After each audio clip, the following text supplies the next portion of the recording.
made and seconded to approve the minutes as corrected. Any further discussion? All in favor signify by saying aye. Aye. Aye, carried. All right, we have consent items. Normally, we can do these all at once. I'm okay with that. Motion to approve the consent items. Yeah, and that's fine. You can second, and then I'll read them. Okay, I will second Yeah, that. all right. The consent items are Class LC liquor license, Dubuque County Fair Association. Class BW beer and wine license, Dubuque County Firefighters Association. Class BB beer permit, Dubuque Sports Complex, Dusty Rogers. Item D, annual manure management plan, Adam Reniker, AAA Pork LLC. So the motion has been made and seconded to approve the consent items. Any further discussion? Hearing none, all in favor signify by saying aye. Aye. Aye. Carried 3-0.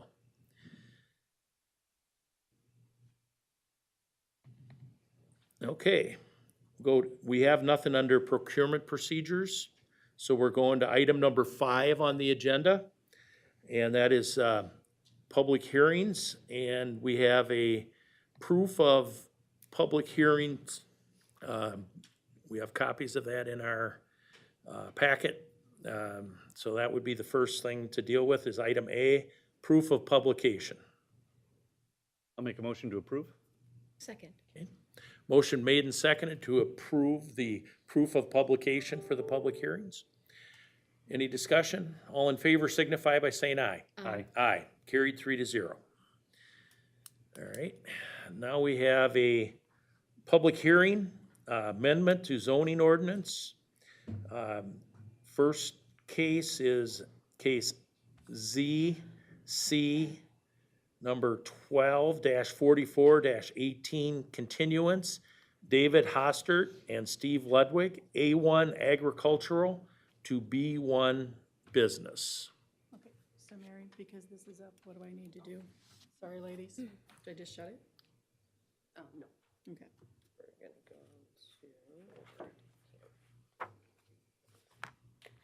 Thank you. We'll have Tammy give us some input before we open the public hearing.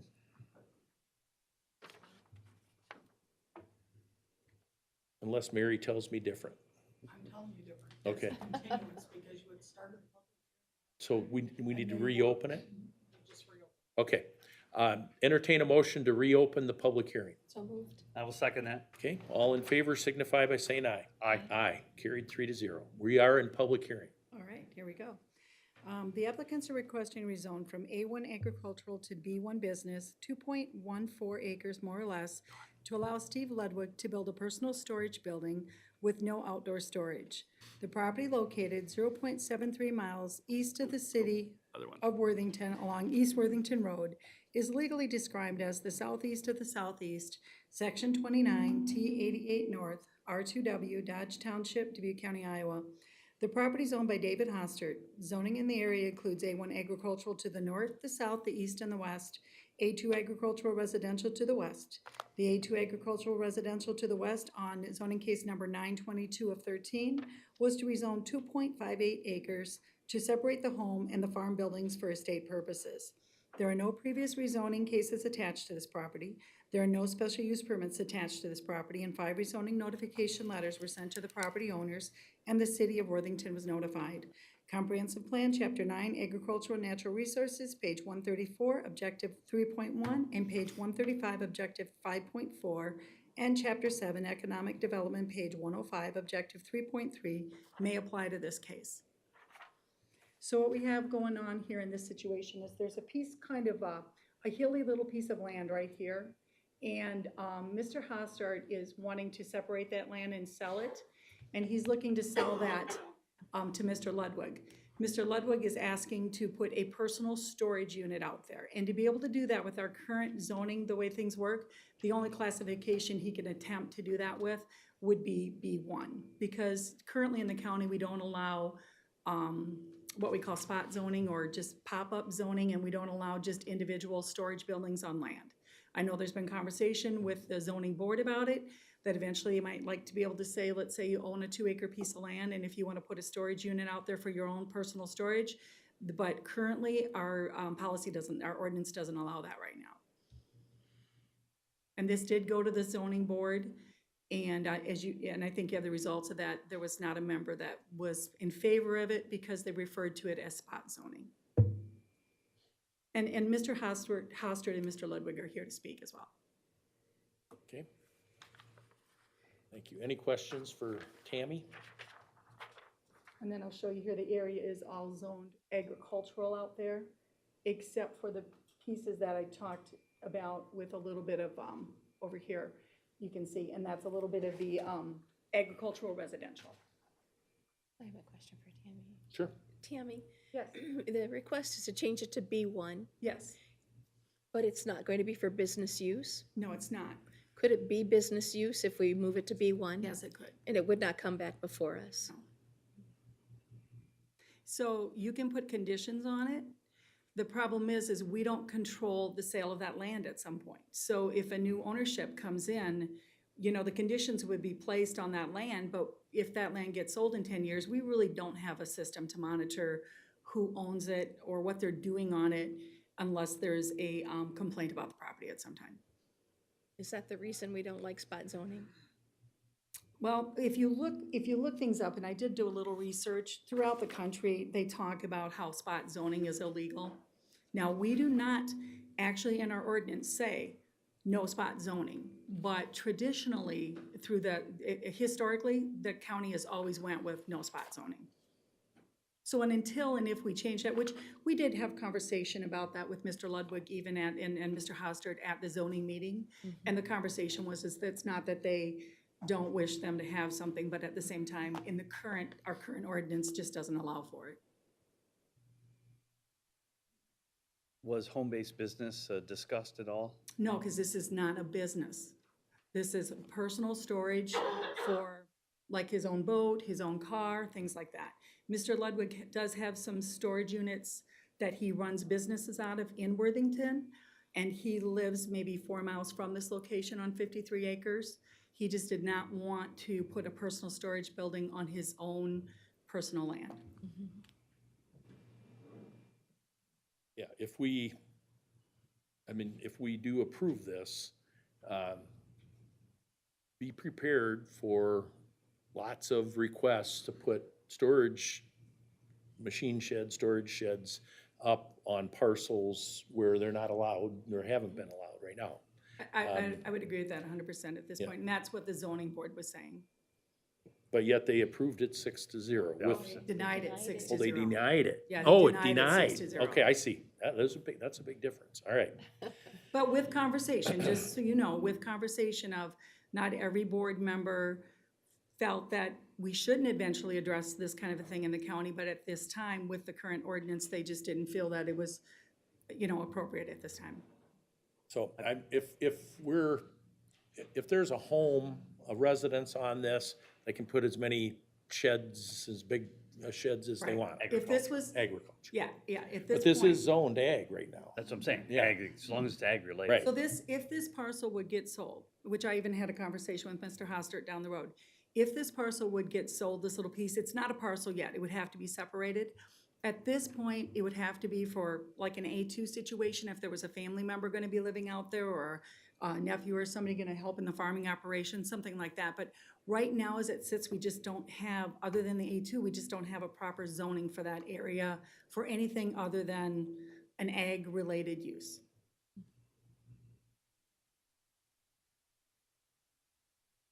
I'd be interested to see if Mr. Hostert. Yes. Any other questions for Tammy? No. Okay. Okay. Let's go ahead and open the podium up. Is there anyone that would like to speak for or against the proposed zoning change?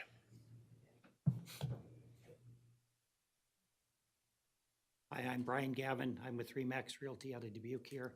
I represent both Mr. Hostert and Mr. Ludwig on this.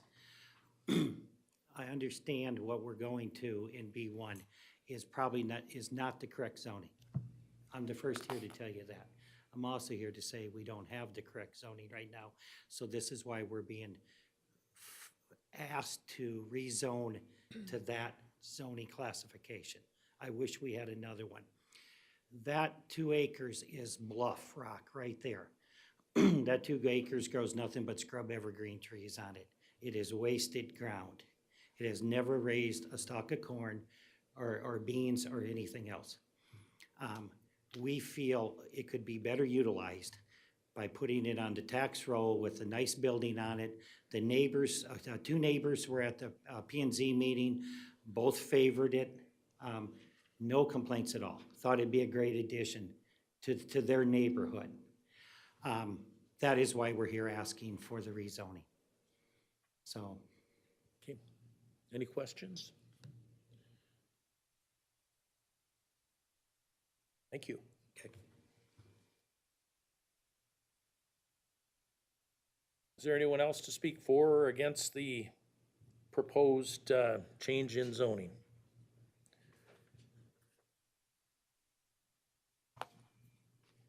I have one question as far as, I don't know who can answer it. The size of the storage shed, has that been considered as far as options? A 60 by 100? It's on the, Okay, building 6 by 100, right there. Okay, thank you very much. that's okay.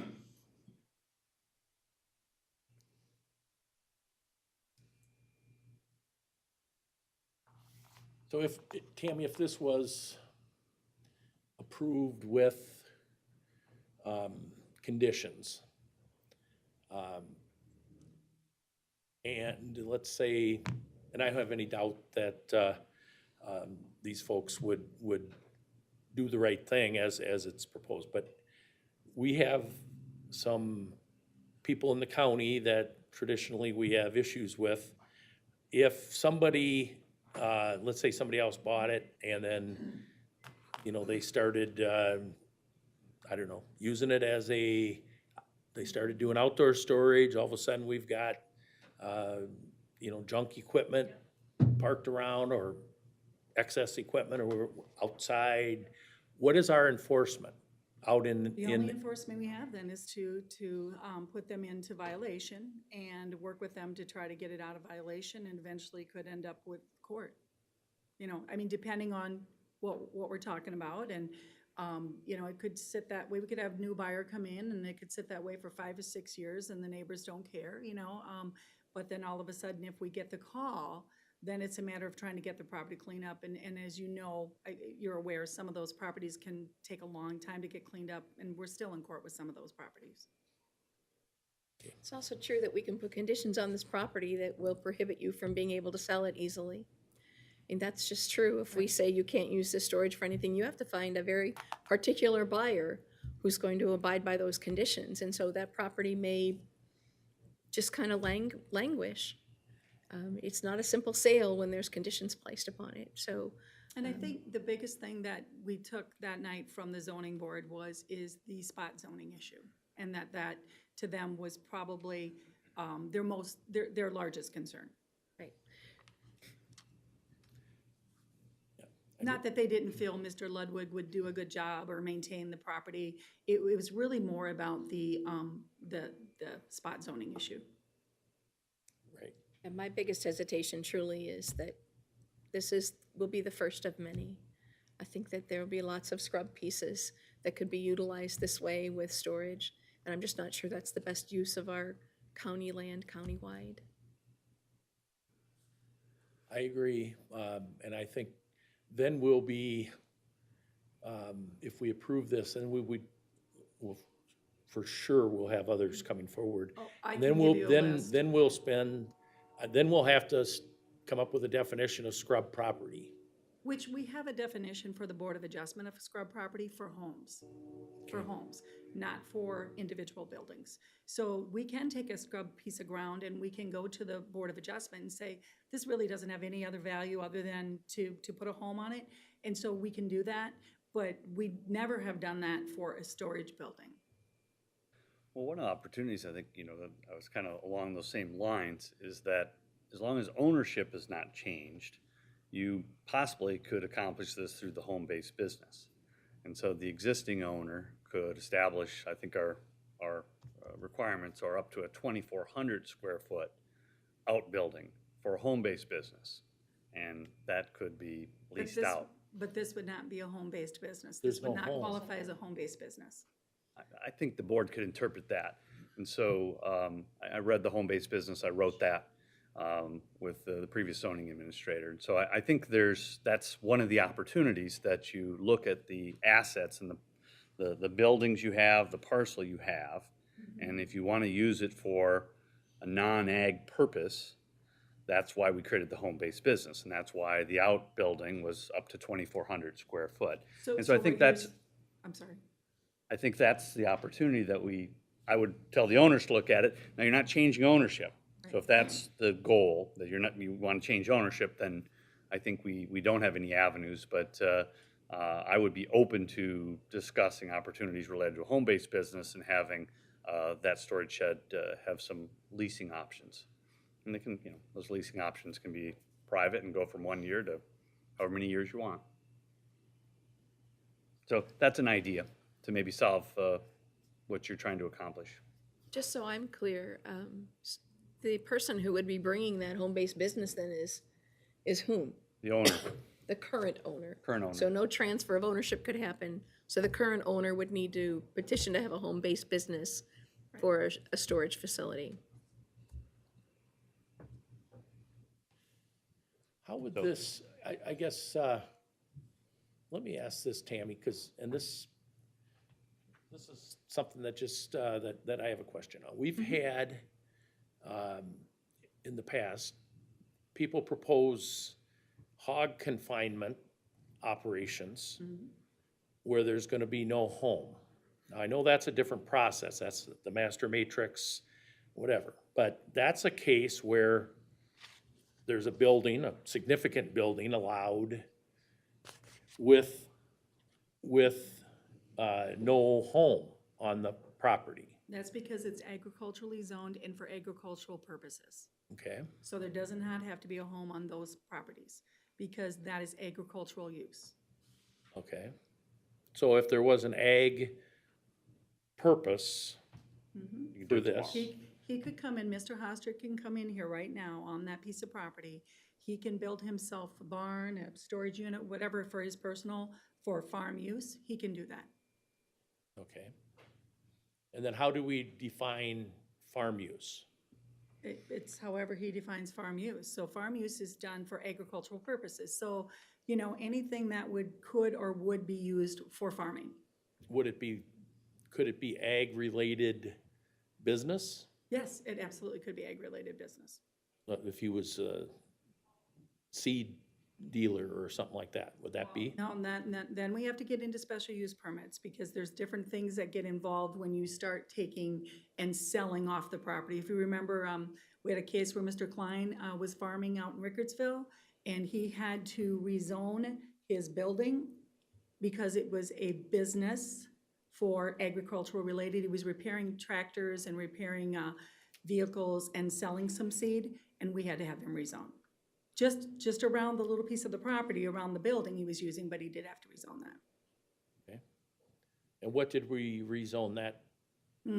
I believe that went to a B1. I think some of it was M, but. It's been a while, and I apologize for not knowing off the Okay, top of no, my head. well, I didn't, I don't expect you to have all the I cases. believe it went to a B1. Okay. All right, Ag use generally, their authority in the county attorneys here comes from the Code of Iowa, and local control has little control. I understand that. And, the approval of a consolidated, animal feed operation is, more governed by the state, the DNR.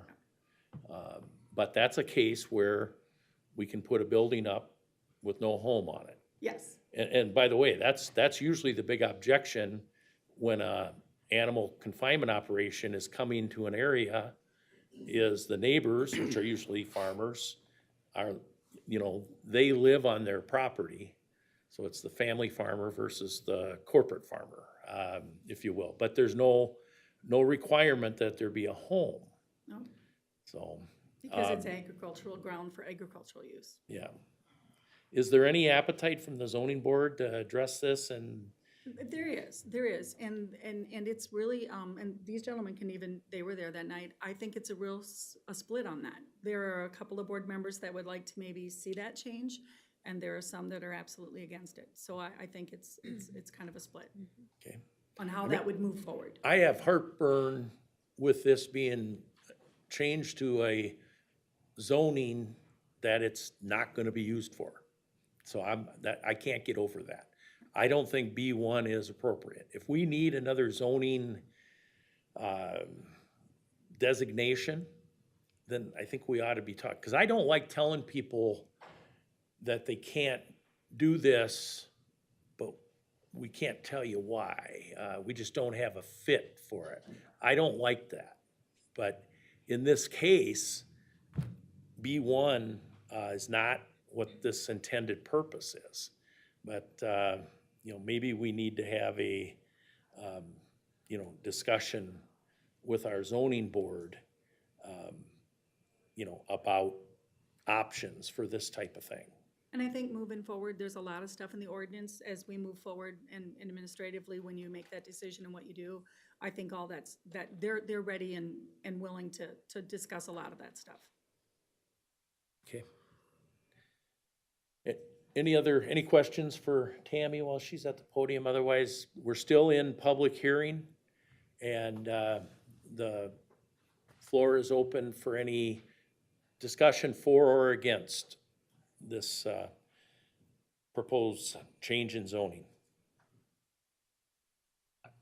My question for the party still would stand, is purchase the ultimate goal to change ownership? Okay. So our home-based business wouldn't necessarily fit your needs. Okay. And that's kind of why.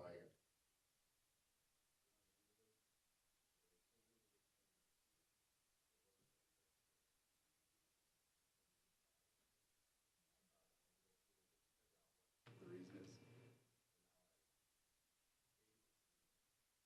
he doesn't like saying.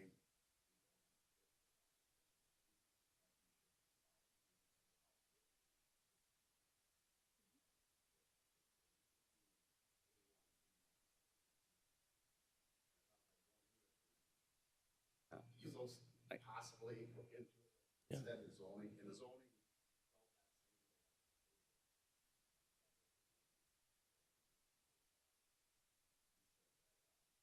He's been saying this since he started in there. Right. I mean, statewide, I don't know if it's half, Tammy, maybe you know this, there are counties that have no zoning. And I just can't imagine with the size of Dubuque County that would be appropriate. So, you know, but that's out there. Now, From my vantage point, I think, you know, A1 to B1, I think we have it. I mean, I think, you know, A1 clearly agricultural, A2 allows an exemption for a second home on an ag parcel and to separate that out. And, you know, as we move down the path from B1 to, you know, various other industrial types of components in the M categories that we have, you know, those are designed non-ag, non-residential. You're doing business stuff. B1 is light business, M1 is more serious, you know, types of things, you know, outdoor storage and everything. So I mean, I think it's there. It's, for me, it's, you know, does the Board of Supervisors and does Dubuque County want businesses in ag country, in rural areas? Or do you want to try to zone or maintain those in urban or industrial parks? You know, and keep in mind, urban, meaning Worthington, okay? So, you know, in Iowa, sometimes that's where you get, okay, it's a couple miles, and city of Worthington every day, God bless it, looks more and more rural than urban. I guess I should. As far as having something.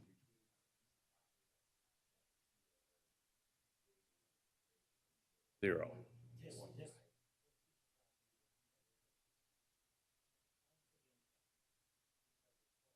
Yeah, and I think that's,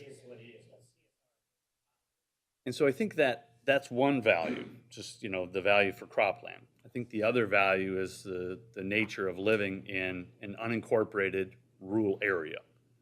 What do you want that to look like? What do you want that to feel like?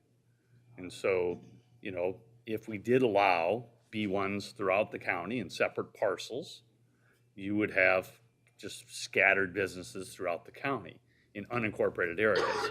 Not saying that's bad, but it would have a different feel.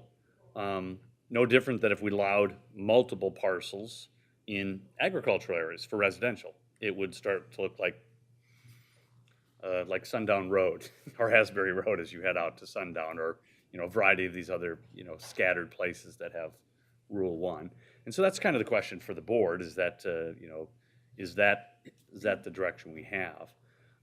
If yours is the only one for the next 3 or 4 years, yeah, that's no problem. I think no harm, no foul. But I think my limited experience in 3 years is that you have a lot of property owners that would like to parse out their property for both residential and business in a rural unincorporated area. And so the question for the board is that what we want?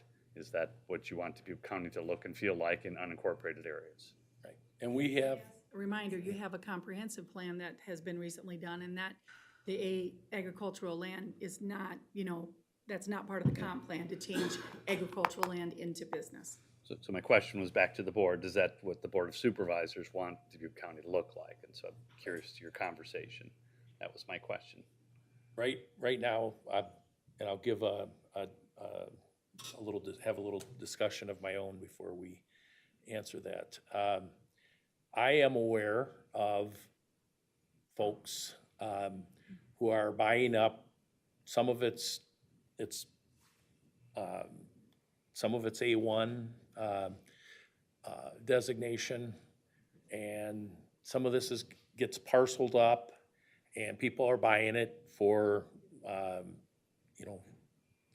it might be in them areas where there's residential zonings. I guess I'm talking about north of Sundown.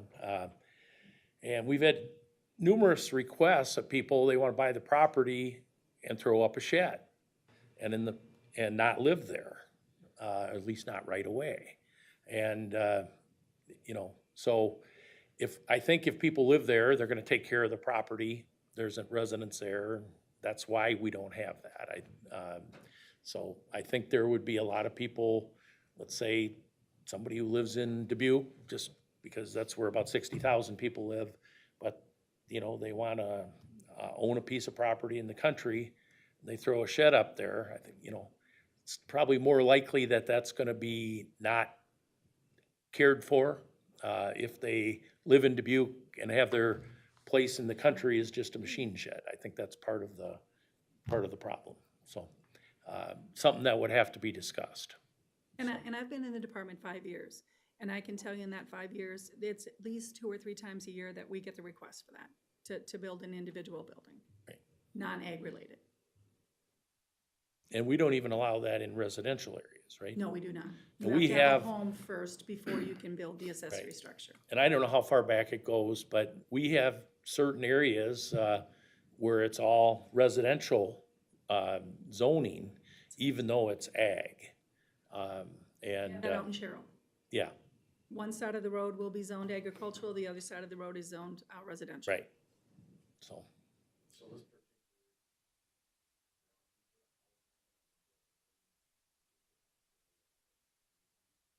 No, it wouldn't go with No. B1, it would be it A2, would have to be an A2, and remember A2 is for assisting on the farming operation right. and for They'd have to file the F form. Scheduled F and the agricultural related. Yeah. You put up the house, do everything, and then you could sell it the next day. Maybe we, So you could go through the whole A2 process, as long as it's linked to farming. And, following this out is then you could sell the parcel after that. So it's not restricted typically. Occasionally there are restricted to family members, which I don't know if it would hold up in court. But, once the parcel is separately deeded and, platted, those ownership rights are pretty strong for the ability to sell and transfer that. And we've had people, I mean, we assume people are being straightforward with us, that they're gonna plant apple trees and sell it at farmer's market. Um, You know, I don't know that if we follow up and find out if they're filing Schedule F on their taxes or not. No, once they've done it and then they're away from that, we do not have a Yeah. follow-up system for that. There would just not be, it wouldn't be possible. Right. We assume that they're doing the right thing. And A2, we haven't had the A2 for that long. Five- A2 started just prior to my starting in this department, so just maybe 5 close to years, 6 5.5, years? 6 years. Yeah, It was just getting going when I came on board. I was sitting out there during the discussion, so. All right, anybody else for or against want to comment on this?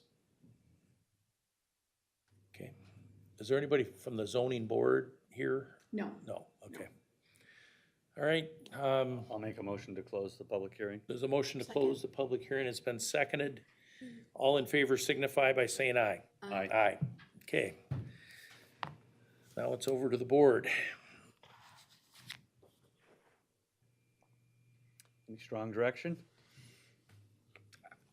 I have heartburn with it not being appropriately classified. I can't approve it as a B1, because it's not a business, venture, so. It looks like we were trying to find a solution, but I think we're creating, a problem in search of a solution here, so. Current zoning board, declining at 6-0. Yeah, that's. Is important to me. Yeah, and the fact that they had discussion on it, I guess, if, one of two things, we could ask for a work session with the zoning board, or one of us, could get with Tammy and meet with them, either right before or right after one of their meetings, and, kind of discuss, what we'd like them to consider, And so. I don't think we need any changes. I think it's just whether you want to have, this is clear and straightforward. If you want to have small parcels that are zoned and eventually platted off as non-ag and unincorporated areas. We went one step closer to this with having the home-based business. Yep. But that doesn't change ownership or doesn't change any of the, platting of a separate parcel. Maybe we come up with an A3 designation. I guess I'll go back to, I don't think we need an A3. I think you already have, if you want it just to be ag, they can just do ag. Right. They want to change the B so that they can then have that be a separate plat, right? And then a separate parcel to be able to sell off. So the zoning, to my mind, then becomes smaller. It's not as critical. I think B1 would serve their needs. I think our zoning board had robust discussion about this. Their minutes reflect that. I think we should follow their leadership. They're citizens putting forth their energy and effort to this end, to give us the best advice they can. It is a 6-0 decision. That would be what guides my decision with regard to this. And I think that if there's interest in making another exception, they'll give us that ear to that too. They've certainly not shied from giving us opinions, so. I'm going to make a motion to deny the application for rezoning. Okay.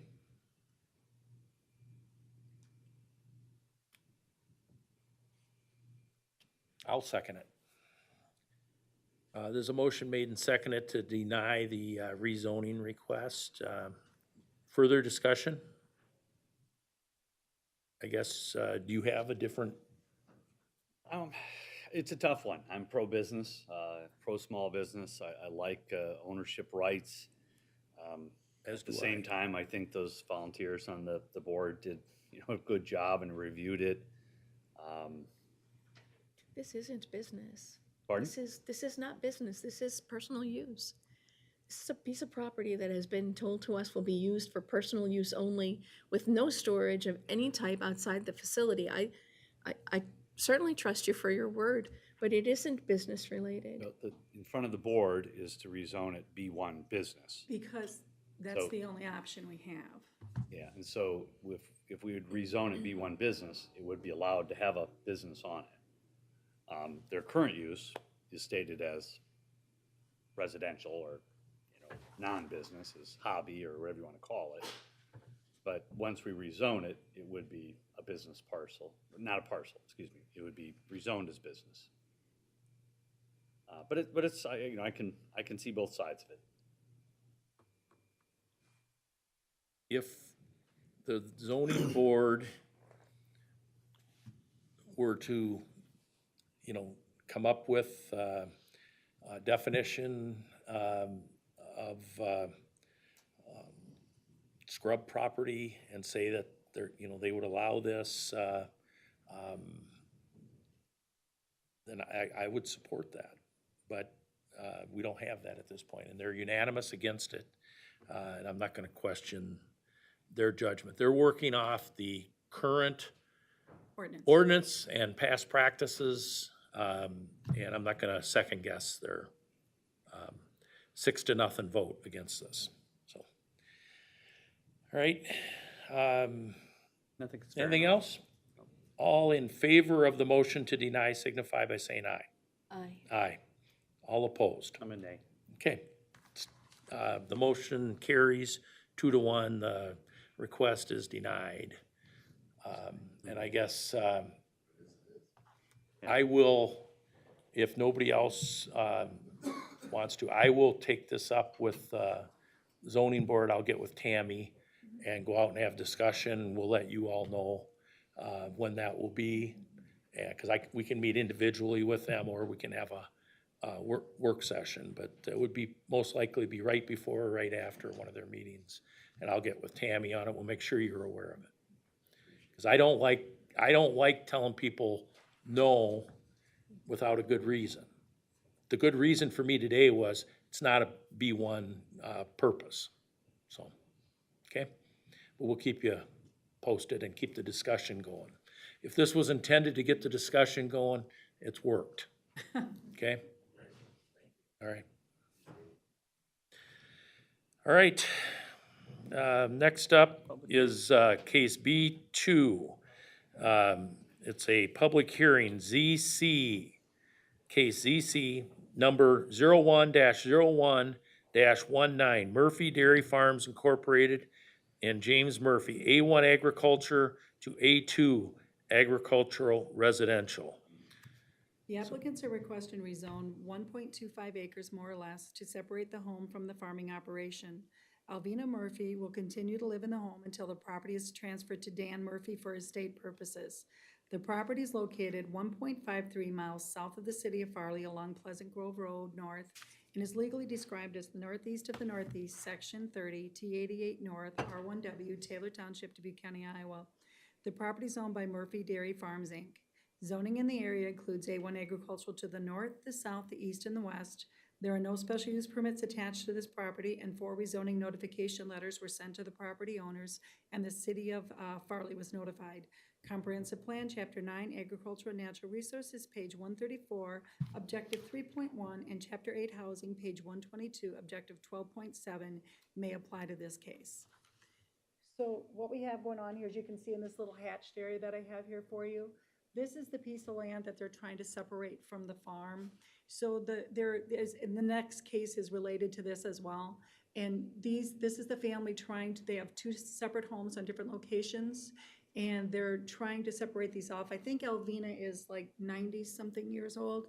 And so they hope to have her in her home until she passes. And then when that time comes, the other son, who is, will be at the next case, he is not doing well either, and he would move into her home, and then the other brother would be the farming operation. But Dave Schneider's here as well to speak about it. Okay. I'll make a motion to open the public hearing. All right. Second. Motion made and seconded to open the public hearing. All in favor signify by saying aye. Aye. Aye. Carried 3-0. We are open for the public hearing.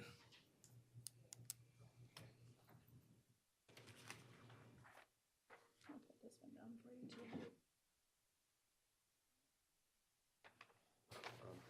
Dave Schneider, Schneider Land Surveying, 906 First Street, North Farley, Iowa. Basically, working with the Murphy farm, there's 3 individuals involved in this farm. Mom still has an interest in it. As indicated, she is about 90 years old. Her 2 sons, James is about 60, 65, and then I'm not even sure how old Dan is, but ultimately what the intent is they're trying to get this thing transitioned into Dan alone as opposed to the family corporation. I'm assuming the corporation will stand, Dan will become the owner of it. So we've got 2 plats here that, there's 3 homes on this farm. Dan currently lives in a home just to the east of the one that we're looking at here. And the rezoning case to the A2 that we're looking at is right here. There's an existing home right there, just north of this 40, that Dan, who's gonna continue farming or running the operation, is gonna continue to live in. And then there's another parcel to the southeast we'll look at next year. But ultimately, Jim has had some health issues and basically is trying to get himself out of the farm operation. He's basically, Dan is gonna buy him out, and my understanding is his mom as well. And ultimately, we're trying to get the buildings off of that operation so Mom and brother Jim can continue living there outside of the operation. And this A2 request is for 1.25 acres? On the one that we're looking at right now, yes, would be the total, 1.25, about a quarter acre road so basically trying to minimize the area coming out of ag on that, ultimately it's gonna continue to be used as within the family. There's really no sale outside the family. It's just mainly trying to, like in Dan's case, trying to get him some ownership in the house that he's been living in forever, or, as long as he's been in operation, he's gonna continue to live there. Jim, so. Okay, Is there any map that shows both the parcels? I don't know, I didn't see anyone. The next. Yeah, they're connected, it next seems case. like. Are The next case. is it true that they're down the road. connected? It's about a half mile south and east of here. It's on the next gravel road south and a little Okay, bit. so no, all right, So it's not gonna show up. that's fine. any questions for Dave? Okay. Thanks, Dave. Is there anyone else to speak for or against the proposed change in zoning from A1 to A2? I'll make a motion to close the public hearing. Second. Motion made and seconded to close the public hearing. All in favor signify by saying aye. Aye. Aye.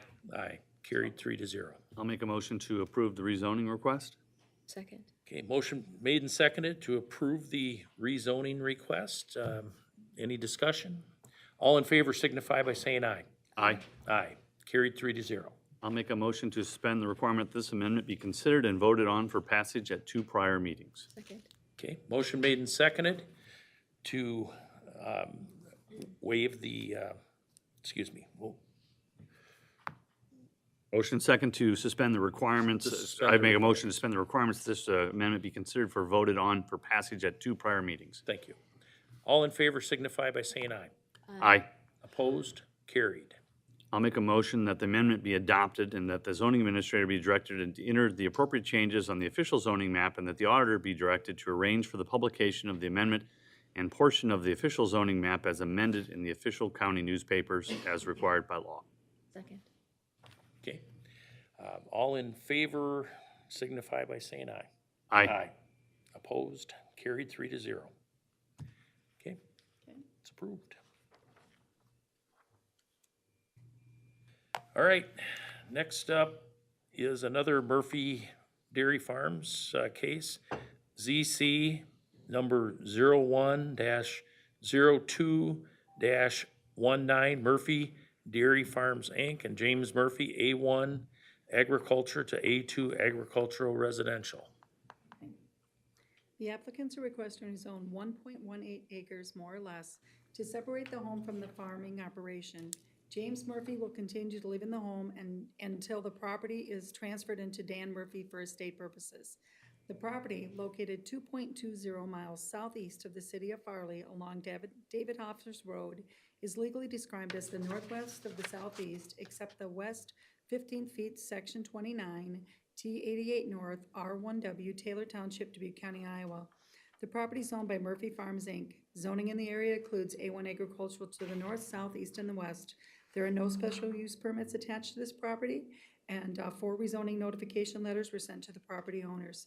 Comprehensive Plan, Chapter 9, Agriculture and Natural Resources, page 134, Objective 3.1, and Chapter 8, Housing, page 122, Objective 12.7, may apply to this case.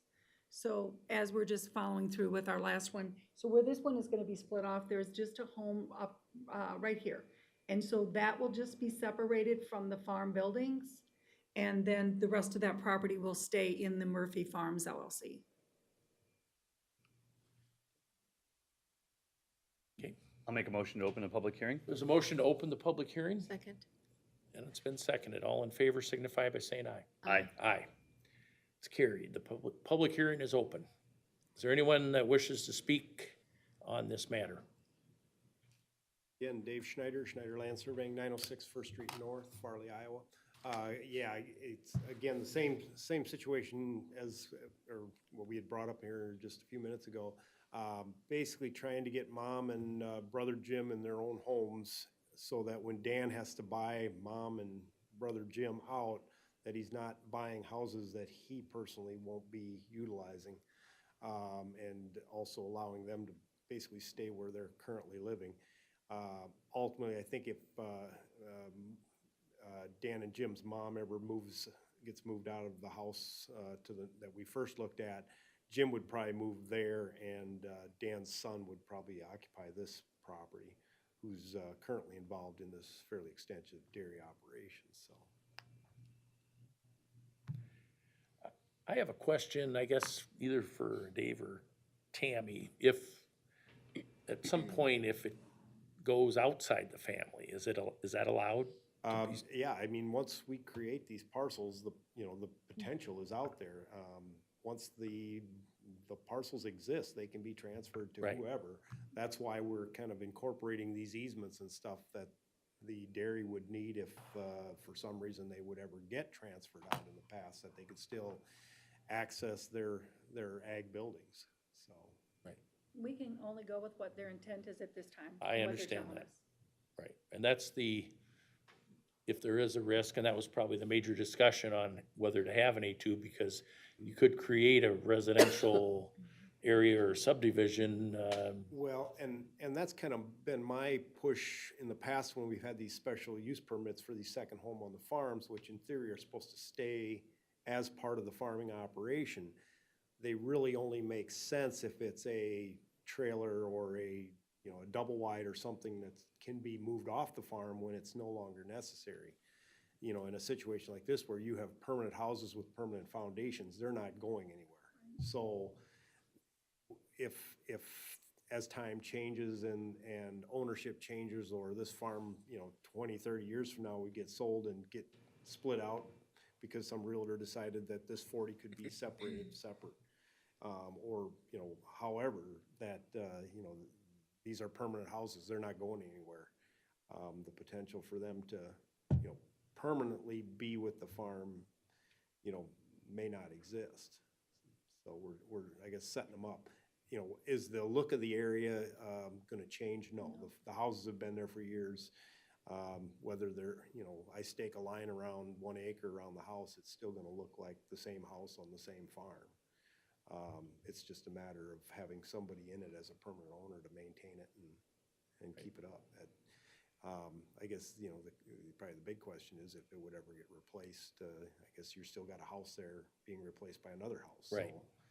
So, it's, and I'm, and in my understanding, there's a condition on this one where there will be no other permanent house built on these 40s, so, because of that condition. That's that A2 condition that we have Right. on all of these properties. Yep, Again, trying to maintain density out in the county.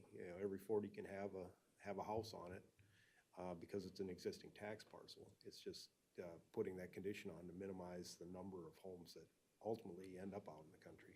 Right. Thank you. Any other questions for Dave or Tammy? Is there anyone else that would like to speak for or against? I'll make a motion to close the public hearing. Second. Motion made and seconded to close the public hearing. All in favor signify by saying aye. Aye. Aye. Aye. Carried 3-0. All right, what's your pleasure? I'll make a motion to approve the rezoning. Second that. Okay, motion made and seconded to approve the rezoning. All in favor signify by saying aye. Aye. Aye. Carried 3-0. I'll make a motion to suspend the requirement this amendment be considered and voted on for passage at 2 prior meetings. Second. Okay, motion made and seconded to suspend the requirement for passage at 2 prior meetings. All in favor signify by saying aye. Aye. Aye. Carried 3-0. I'll make a motion that the amendment be adopted and that the zoning administrator be directed to enter the appropriate changes in the official zoning map and that the auditor be directed to arrange for the publication of the amendment and the portion of the official zoning map as amended in the official county newspapers as required by law. Second. Okay, motion made and seconded. All in favor signify by saying aye. Aye. Aye. Carried 3-0. Okay, Okay, thanks, guys. thank you. Have a great week. Thank you. All right. Thanks, Tammy. We are.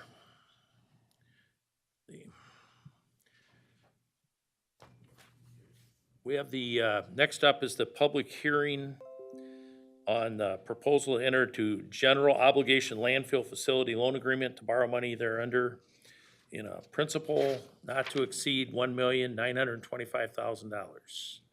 So if, John, do you want to head to the podium?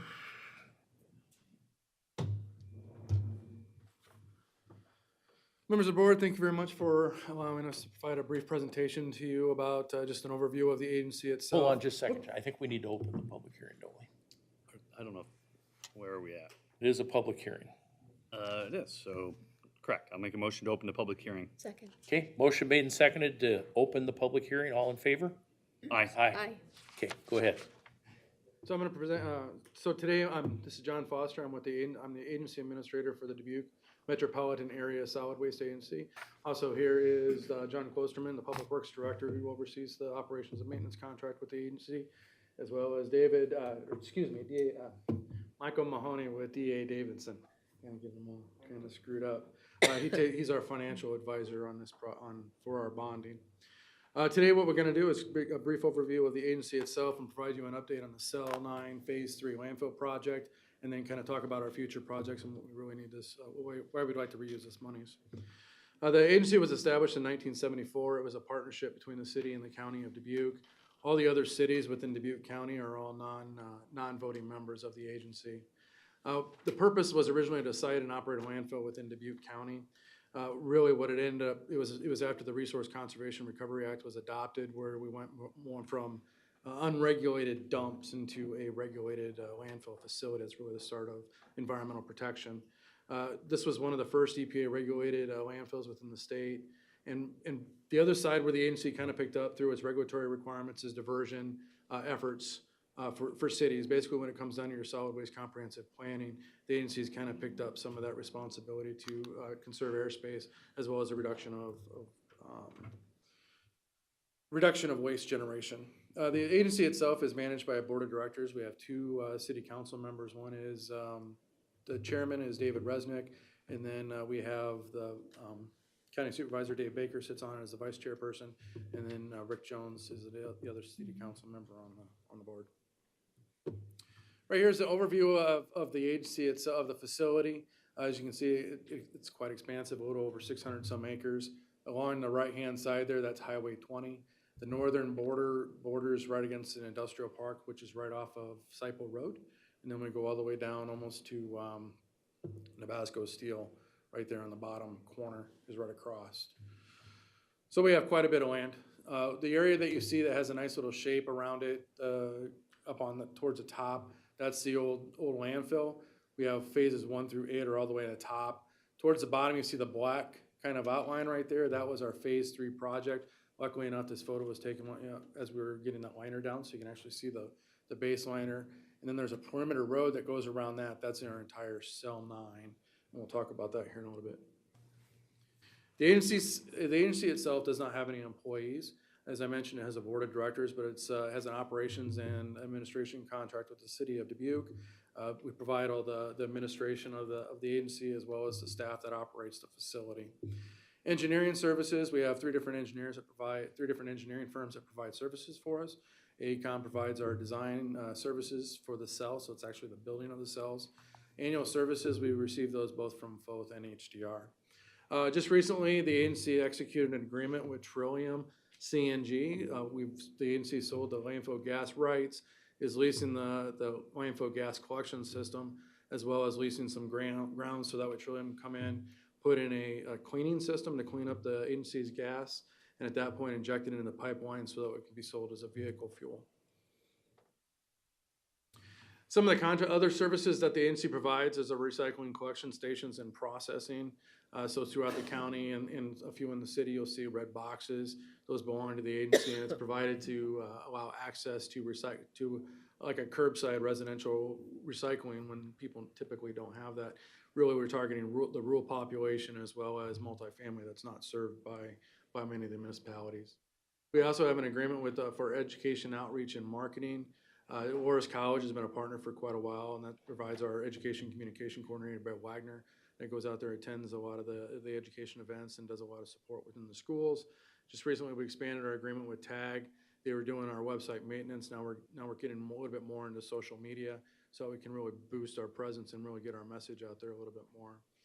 We also contract with Intercog for the services of the Iowa Waste Exchange. That's a business-to-business peer organization. So if anybody has any waste that they're trying to get rid of in their business, they list it, and another business might be able to pick it up and use it as a resource for what they're doing. We also have an agreement with the Dubuque County Conservation Board for the illegal dumping enforcement officer.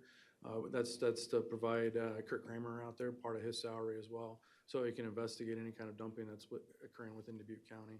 Then we have various other solid waste management contracts. We have a household hazardous waste management contract, an appliance, tires, any kind of material that's managed offsite. We have a contract that's associated with that. And then, of course, a financial assistance grant program to where the agency provides funds to community groups and as well as municipalities that have any kind of waste diversion opportunities, so that we can help them overcome the barriers of initial investment in those programs. This right here shows a brief history of the agency itself. So these are the total tonnage. The gold line is the total tonnage of material taken in for landfilling, and then the darker brown line is actually tons that just come specifically from Dubuque County. As you'll notice, we got a spike there starting in 2015. Really, at this point, what it was is trying to match a lot of our operation expenses that we're getting. To be a landfill, I mean, there's quite a bit of environmental and regulatory expenses that are behind that. And if we keep it, really to get to the short of it is that a small landfill will no longer work in the future. Your costs are going to be extremely high. So in order to kind of offset those, you become more of a regional facility. And that's really where the trend is right now with solid waste management for final disposal. So John, so in essence, we're burying other people's garbage. And tell us where that garbage comes from. Correct. So some of that garbage will come from Wisconsin and Illinois as well. The nice thing about this right here is they're the ones that are paying the capital improvement projects for us.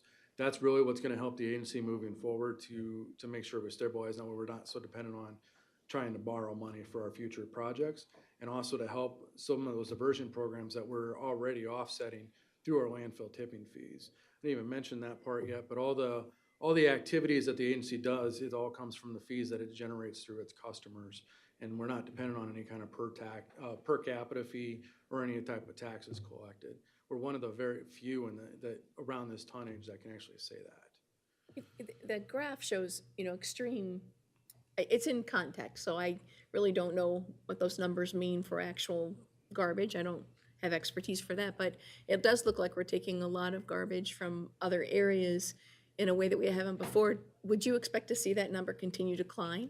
So right now, what our goal is to get it up to about 150,000 tons. By maintaining a landfill at 150,000 tons, that allows us to keep our tipping fee stabilized.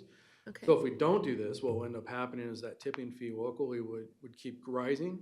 And as it was alluded to at the last meeting, at that point, we would end up going back and saying, well, our rates are either going to increase or we're gonna have to approach this board and say, hey, we really need a per capita tax in Right. order to support some of these programs that are being subsidized through the Or you 150. cut your administration fees and you don't have to raise your tipping fees as well. So there are other options, But in you my would, opinion.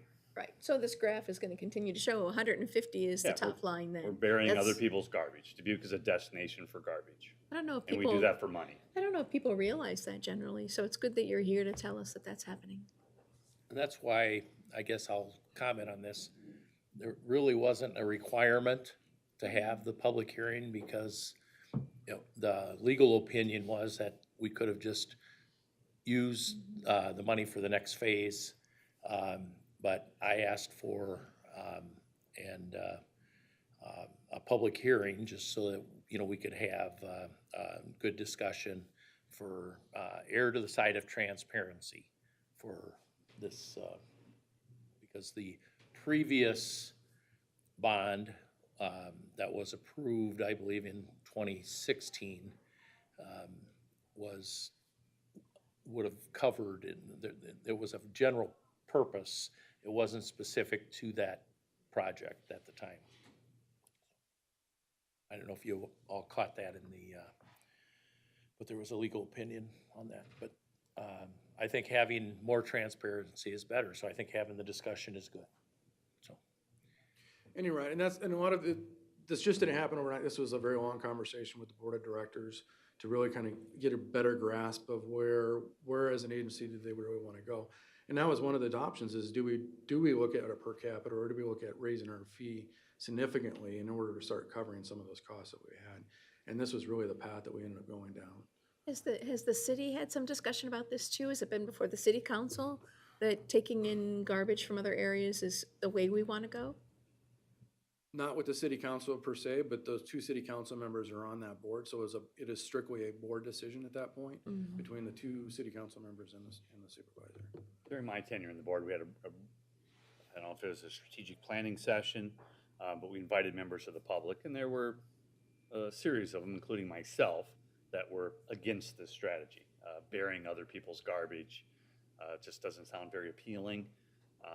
And the presentation was, hey, this is a way to keep our, tipping fees at this level or limit the increases. And I feel there's other ways to do that, and those ways were not implemented. But yeah, other citizens have thought poorly of this strategy as well, but not many.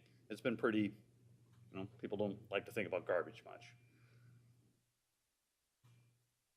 okay, So even though the trend looks like the waste for Dubuque County has actually been kind of decreasing as a trend line, when you start considering into the economic growth as well as population growth within the areas.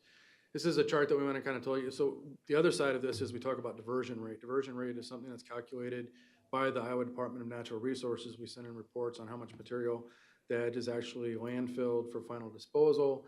And at that point, they look at other factors, the economic factors, they look at what your labor shed is. And then at that point, they determine a percentage of how much of your waste is really generated, goes into the landfill for final disposal, and how much of it is actually diverted into, away from the landfill. So as you can see right now, we're having a trend upwards towards a diversion rate. Again, we're working really hard at trying to get these materials out of the landfill if we can.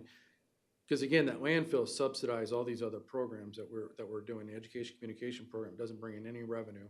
All that's coming in off of that tipping fee. Right now, one of the issues that we're looking at is definitely organics management. It's a huge hot topic right now, and there's quite a bit of it that's going into the landfill. Problem is right now is infrastructure really isn't there to deal with organics management. When I'm looking at the initial fees for us to accept organic waste to be processed other than landfilling, it is significantly more than what the landfill is. So we got to look at some of those opportunities on how we subsidize those programs that don't necessarily bring in revenue. John, maybe you can comment. And so as the diversion rate generally goes up, the landfill would lose revenue. Is that fair? That is correct. Okay, so you've got competing things here. And so if you're looking to recycle, reduce, reuse, basically divert from the landfill, then your revenues go down. And so the way to capture more revenue is get garbage from other areas so that we keep our revenues and we keep our revenues increased. And that's generally, we've done a pretty good job of that the last year or so. part of that equation that really wasn't discussed too much is diversifying that revenue stream, and that's really what we're talking about, the landfill gas energy project. That is gonna help us diversify our portfolio at that point. We're looking at probably about anywhere between $200,000 to $300,000 a year in additional revenue that we didn't have prior.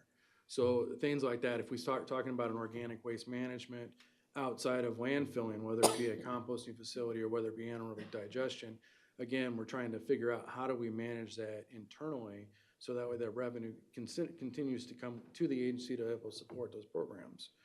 So that's really what we're looking at. If you look at some of the other solid waste entities within the state, they have started that revenue diversion by opening up their own recycling processing, or they partner as a 50-50 to get those revenues off the recycling. It's not the attitude, it's not really an appetite for the agency up in Dubuque. So that's the key, is how do we diversify our revenue? And that's really what we're focusing on right now.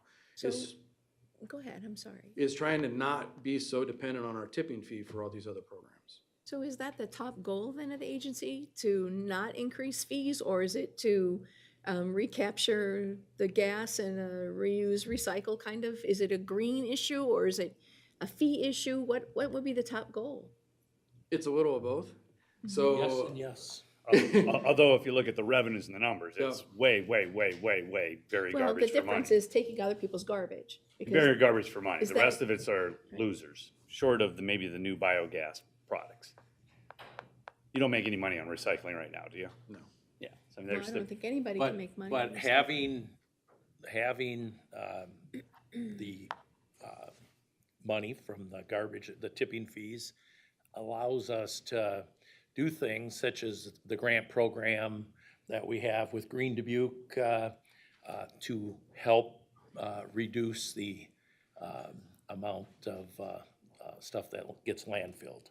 and I agree, those are perfect, and I help advocate increasing that, and John can attest that before I was on the board, we were doing little or no grants, and I was an advocate for pushing that, and I think you've been an advocate, Supervisor Baker, for continuing that as well. So I think that's a good, important program, but, you know, is it still $100,000 a year?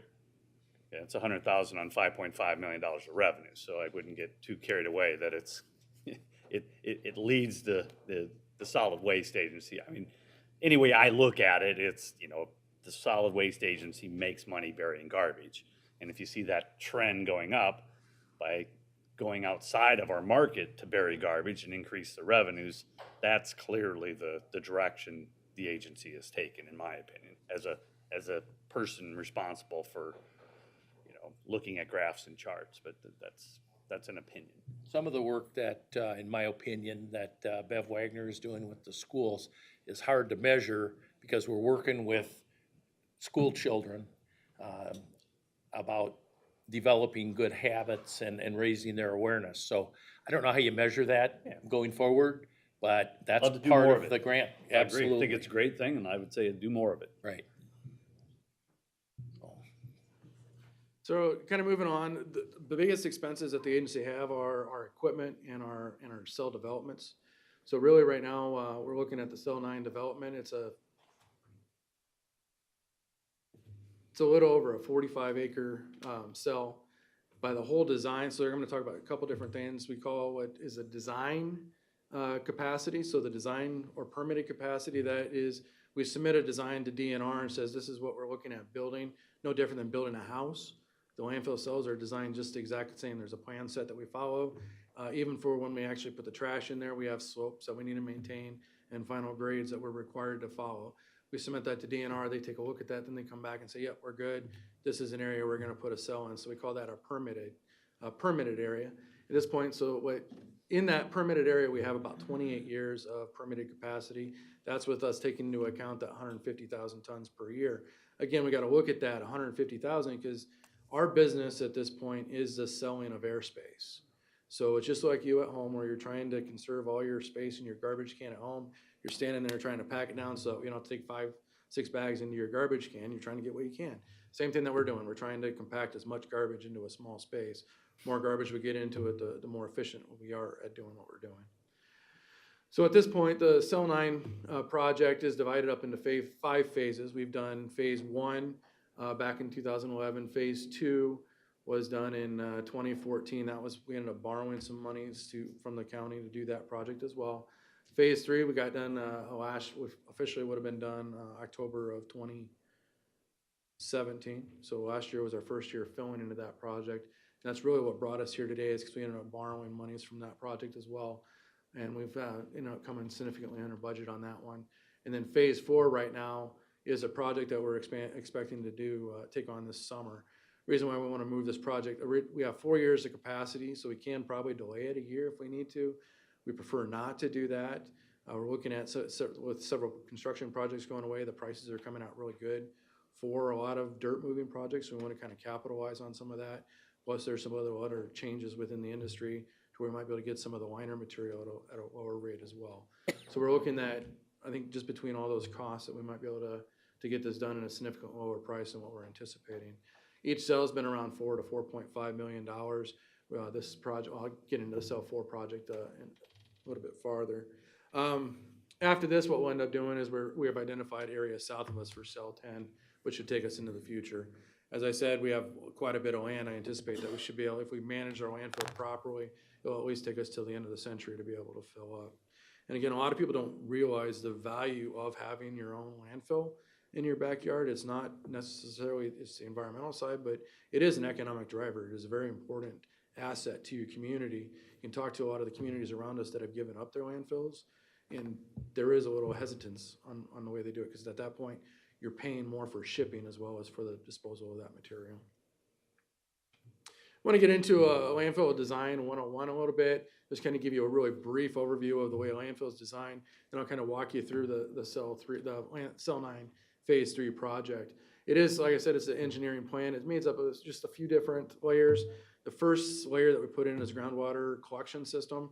So it collects any groundwater that comes up underneath the cell to make sure that it doesn't mingle with the trash and cause any.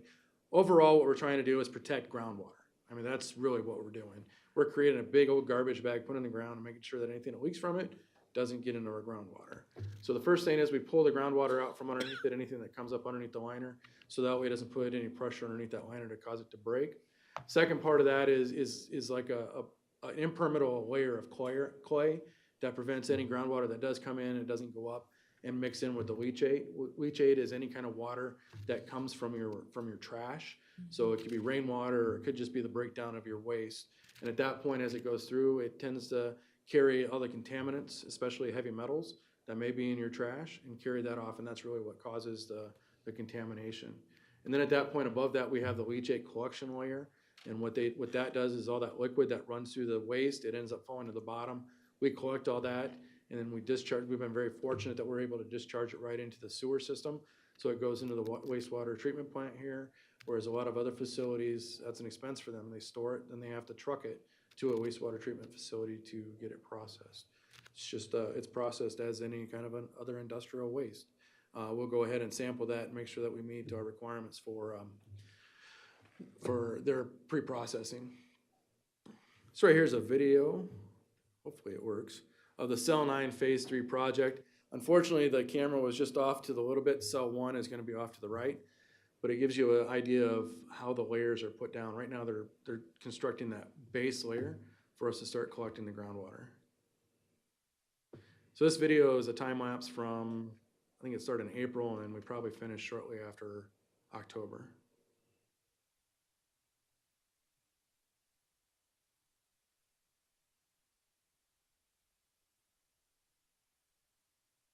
So right there, they're putting down that clay separator layer.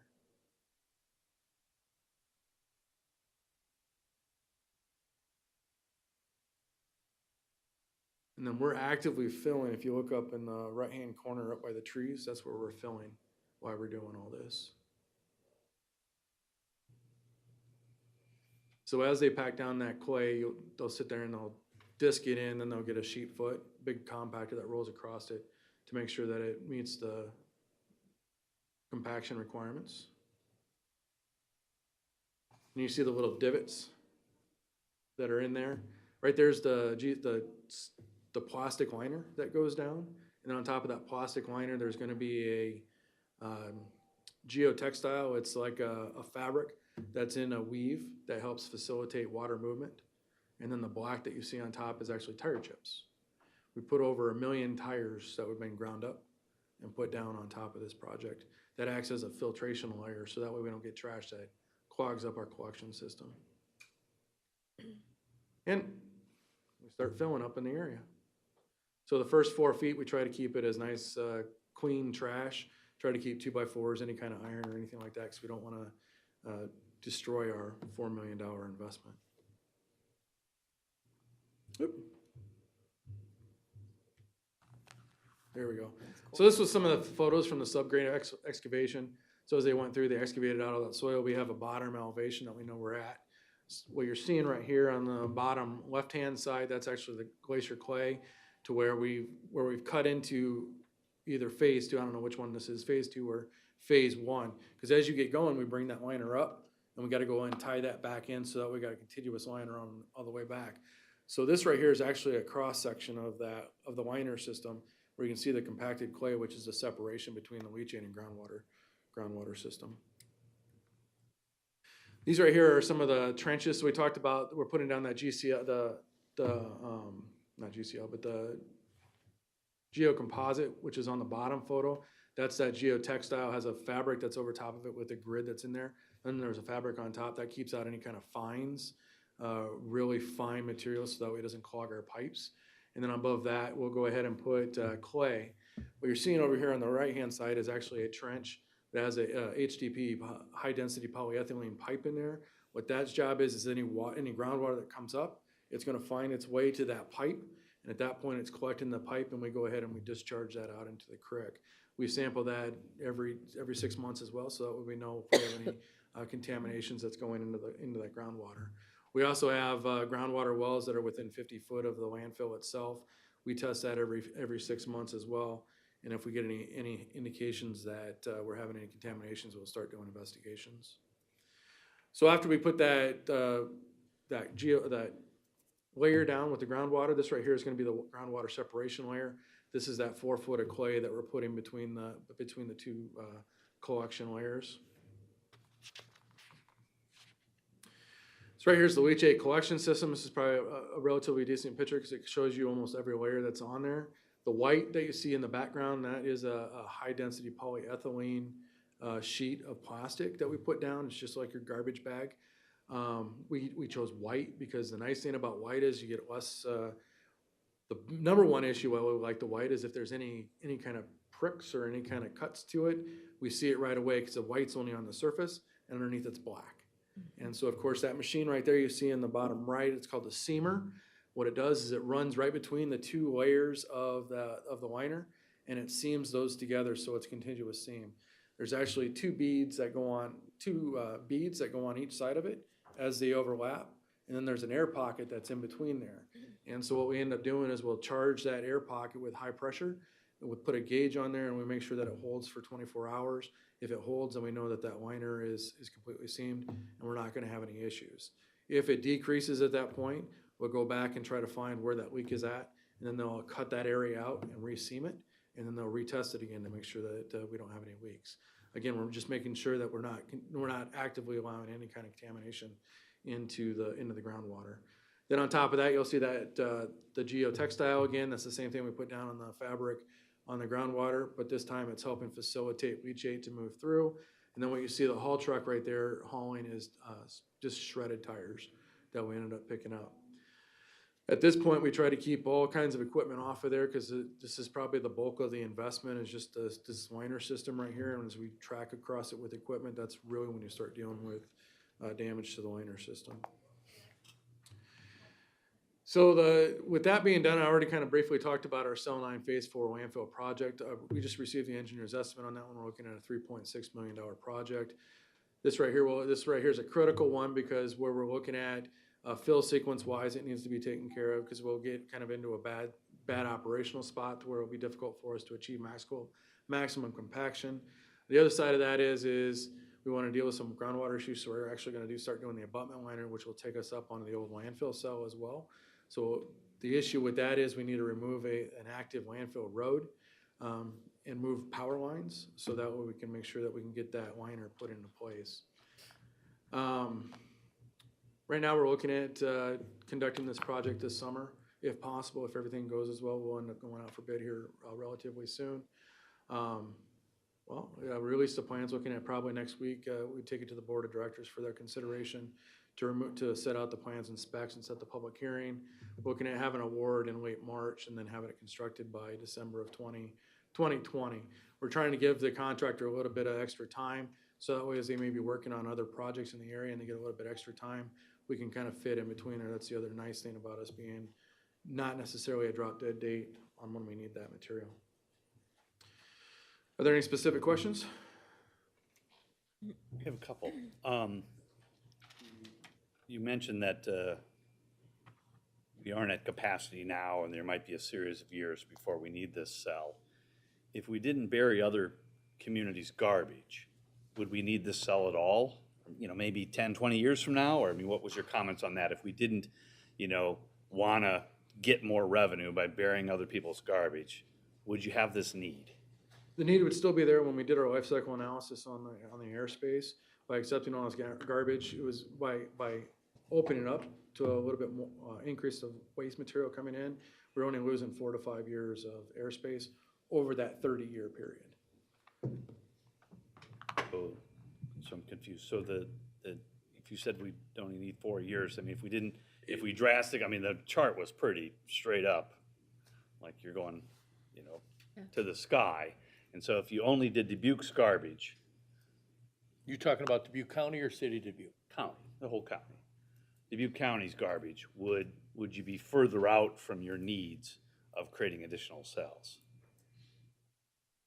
Correct. Over the life cycle. Now, I can't tell you necessarily. And so, I mean, you mentioned Phase 4 years 3. before, it might be Yeah. 8, 12, 15, I mean, you have to have projection rates, but, you know, our population is modest. You know, we have 3% growth over the last maybe 5, 7 years, Dubuque County. City of Dubuque's population is almost anemic, and so if that follows general, you know, tonnage, that was my just question, is that if you feel, if we only had Dubuque County citizens' garbage, would we need this cell? We don't need it today, but would we need the cell in the next 5 years?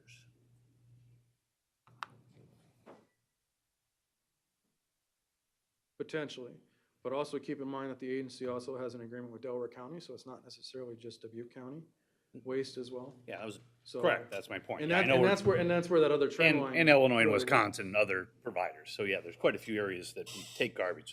That was my point. The other question, and perfect timing, I mean, I'm so glad you had your financials and the whole audit report at the same time. So I appreciate whoever was responsible for that. That was good. It's helpful. So it looks like we had an awesome year, over $2 million operating income last year. $2 million we made at the landfill than it cost us to run. It's a big number. Can you comment on maybe that financial success, what's attributed to that? And if you're just made $2 million, why do you need $3 million in loans? So first comment is, you know, maybe on the revenue, $2 million operating income, 2.164. That was the increase in the tonnage goals that we had set. We had incrementally set those goals, and as you were part of that as well, this was how we were gonna increment that trash up to 150,000 tons per year. And again, we're looking long-term, not necessarily short-term. Short-term, we don't have the cash of it, the full amount of cash to be able to run this to do a CIP program. We deferred several expenses on our equipment. We're looking at we have looked at, I mean, we extensively went through and tried to figure out how can we cut down our the operation expenses of the agency as well. But $2 million, $2.1 million on 5.3 is a really good operating income. You know, so anyone in the private sector would go, wow, that is awesome. You're kicking butt. This isn't the private sector. This is where you bury garbage for money, and this agency is, you know, flush with it. You know, that's Well, it whatever looks like percentage we're- is 2.5. That's like 40-some% profit margin. Operating. Let me rephrase. That's operating income. So it's not all the pieces. That's quite a success in burying garbage for money. But it's also the long-term goals that we need to talk about is that the post-closure fund needs to get updated. And so that's gonna be a significant investment to put into there.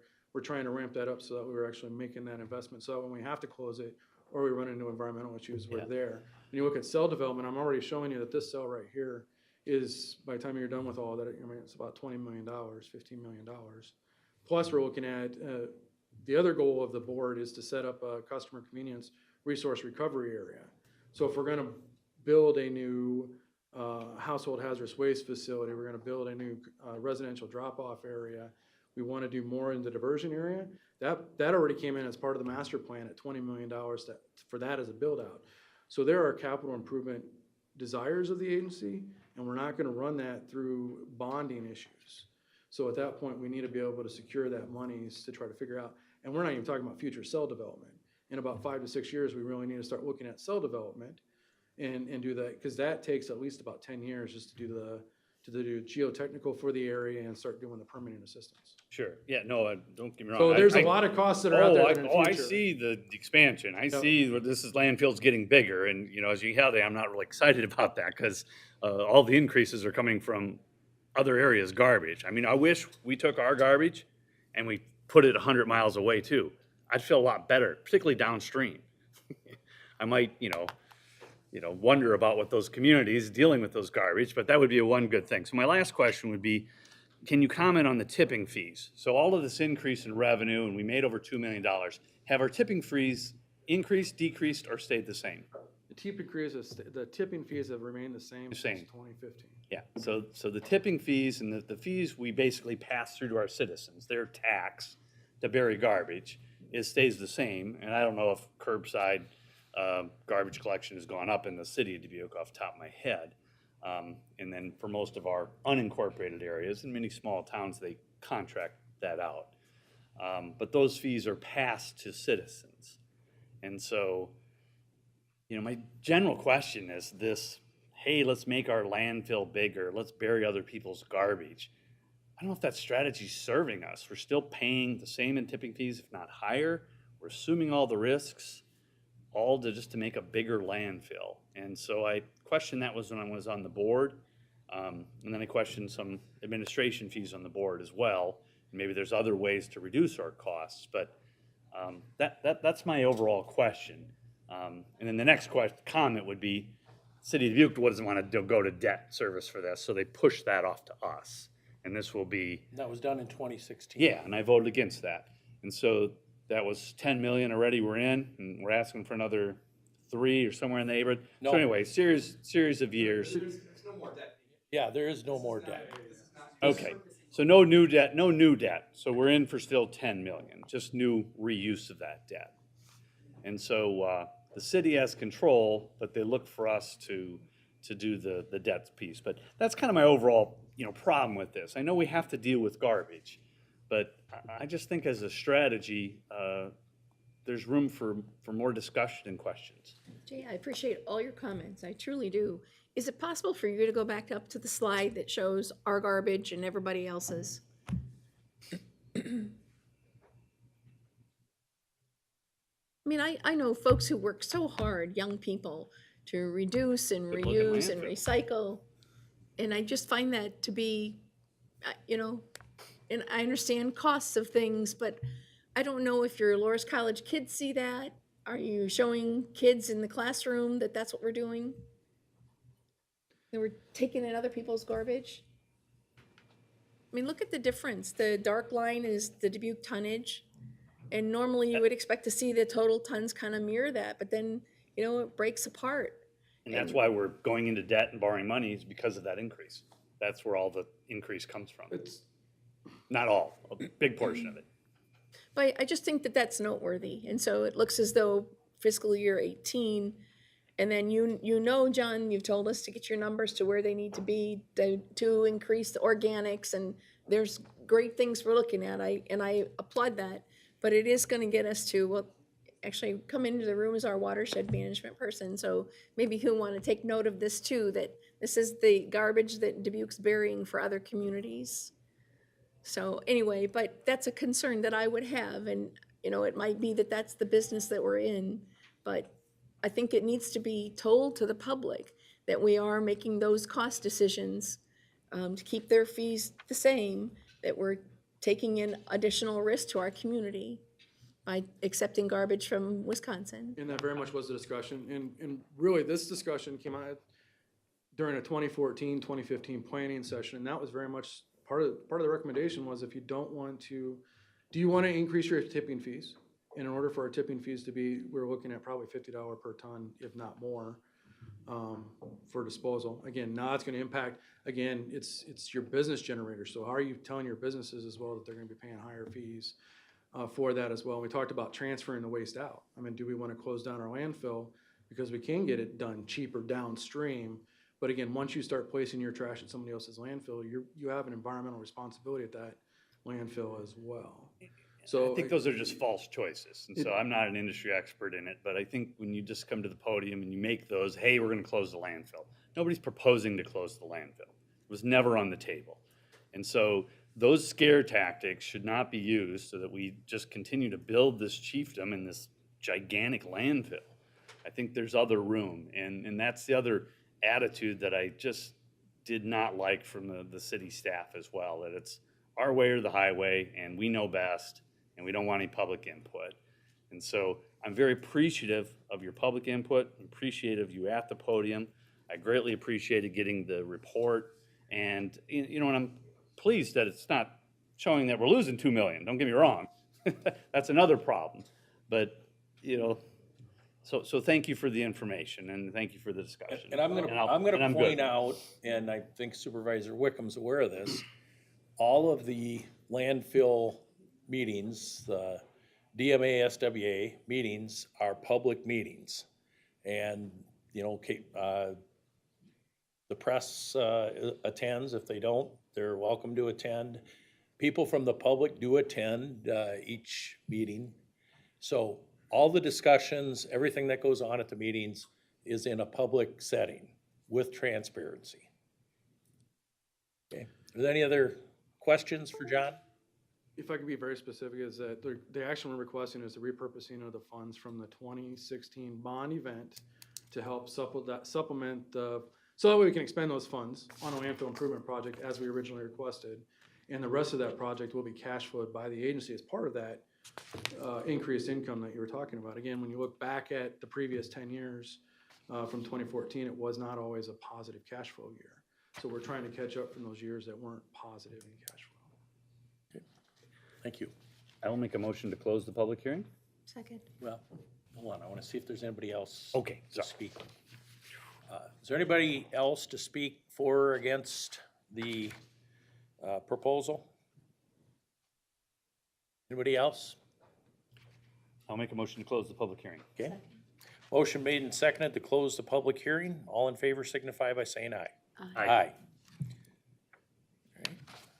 As I stated, and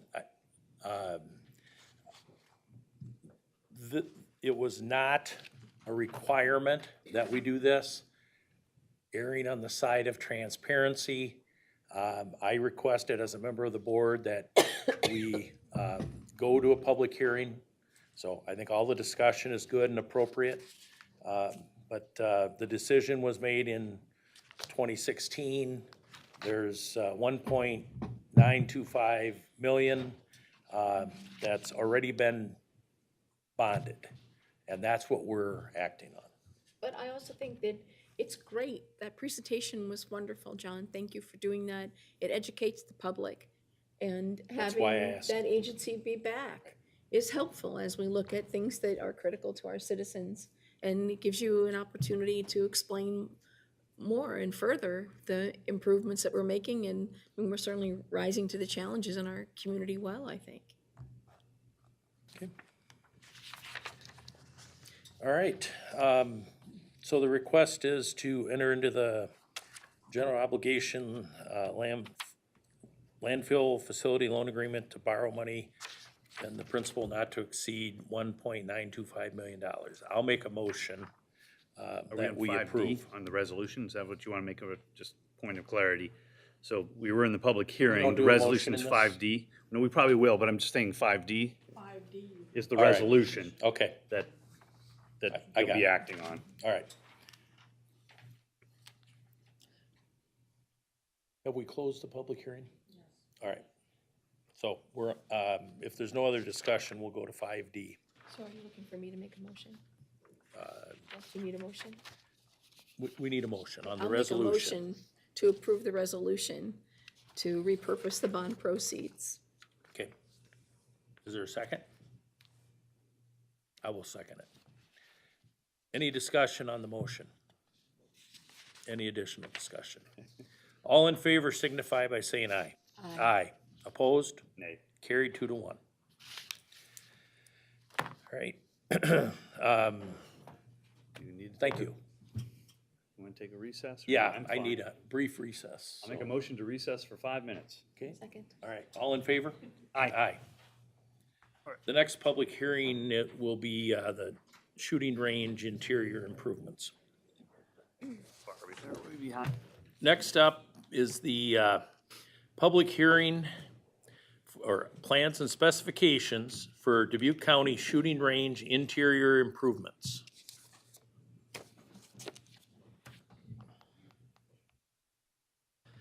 And I understand you can just declare the public hearing open. Yes. Okay, so you learned that as So well. the public Okay. hearing is open. Okay. As you are aware, we currently have bid plans out for the civil work on the towers for the 911 radio system. By law, because of the cost of that project or of this section of it, you are required to have a public hearing on the plans and specifications so that if there's someone who wants to bid it or something like that and they have some concerns or there are any concerns about these plans and specifications, that they can come before you and make that known. I have not been contacted by anyone that they have any concerns about it. We do have 7 or 8. I've been contacted by 7 or 8 companies regarding the plans and specs. So This is they for the do have them. towers. This is not for the erection of the towers, it is for the groundwork around it, getting the site ready for each of the towers that we are building. But right now, we're in the public hearing for the shooting range. Oh, sorry. You're next. You're next.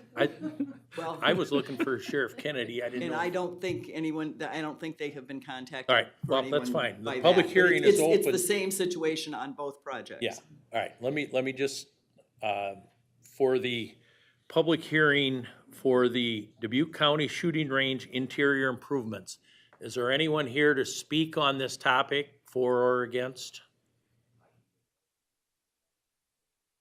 It's Okay. helpful. Do we, Yeah, come on up. or do we have our screen? Can, Fine with MSA. Right now, the sheriff's range is looking to do some walks and sidewalks and concrete pad to set their backstop on is essentially what the bid is for. Anybody has questions or whatever, I'm willing to answer. If you're on the county email list, there was a extensive attachment included in the Dropbox, and very detailed, so. Any questions? Okay, this is for the we're able to plans and shoot it up to the specifications. screen or not? I mean, if we can't, that would be a good practice for other public hearings. We've got documents. Well, you can just go from your screen too, not necessarily your whole paper document, but. So if we can't, that's fine. Okay, All right, sounds good. Do we need to close the public hearing? I'll make a motion to close the public hearing. is there a second? Second? Okay, motion made and seconded to close the public hearing regarding the plans and specifications for Dubuque County Shooting Range interior improvements. All in favor of closing the public hearing signify by saying aye. Aye. Aye. Okay, now, I'll call the public hearing to order.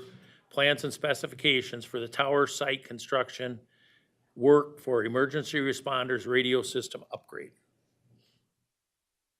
Thank you. Okay, anything further? Okay. Any I don't have any comments, no? question, comments? I don't think I am. Okay. I guess, I'll make a motion to close the public hearing. all right. Second? Motion made and seconded to close the public hearing. All in favor signify by saying aye. Aye. Aye. Public hearing is closed. All right, nothing under item number 6, approval of plats. We'll go to action items, number 7 on the agenda. And the first item is appointment of deputies, assistants, and clerks. We have all Sunnycrest Manor, 4 positions, permanent part-time food service worker, permanent part-time CNA, there's 3 of those. Dawn, I think you've recommended approval, but do you have any comments? Under 7A? Nope, I don't have, these are just filling current vacancies. I'll make a motion to approve the resolution. All right, Second. motion made and seconded to approve the resolution. All in favor signify by saying aye. Aye. Aye. Carried 3-0. Next up, item 7B, resolution approving signature authorization change for Jumpstart Federal Housing Rehabilitation Payment Program 08-DRH-204. I'll make a motion to approve the resolution. And I will second that motion. Motion made and second to approve the resolution. All in favor signify by saying aye. Aye. Aye. Carried 3-0. 7C, resolution request for payment number 111 for Jumpstart Federal Housing Rehabilitation Payment Program 08-DRH-204. Make a motion to approve the resolution. And I will second it. Motion made and seconded to approve the resolution. All in favor signify by saying aye. Aye. Aye. Carried 3-0. 7D, resolution approving release of mortgage in Des Moines County for Jumpstart Federal Housing Rehabilitation Payment Program. Make a motion to approve the resolution approving the release of mortgage. I will second that. Okay, motion is made and seconded. All in favor signify by saying aye. Aye. Aye, carried 3-0. 7E, resolution, approve the Iowa DOT pre-construction agreement number 2019-C-083 for a primary road project for project number NHSX-032-1 26-3H-31 on Iowa 32. I would defer to Anthony on this one.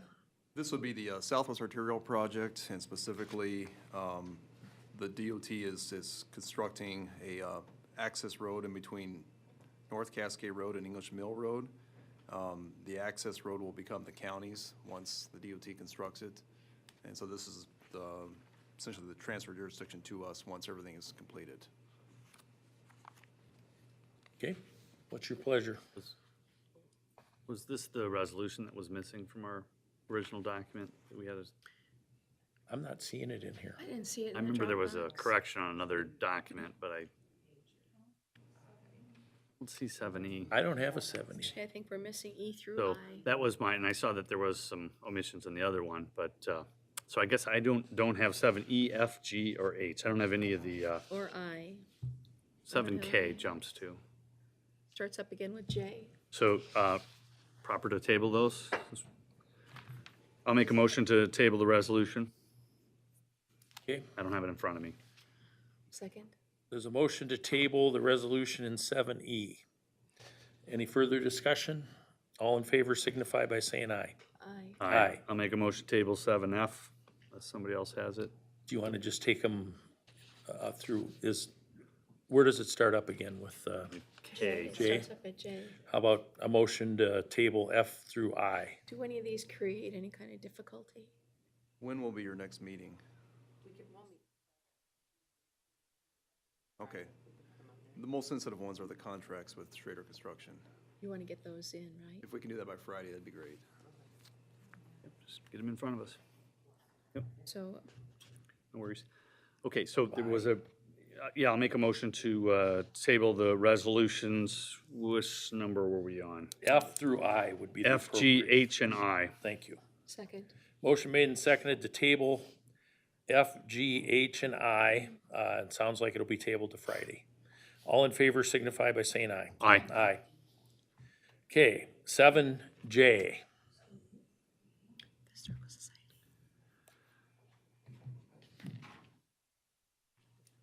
We have somebody. A resolution to approve the 2018 Iowa Certified Local Government Annual Report for Dubuque County Historic Preservation Commission. R.S. Stewart, Chair of the Dubuque County Historic Preservation Commission. I'm just here if you had any questions or comments on the report.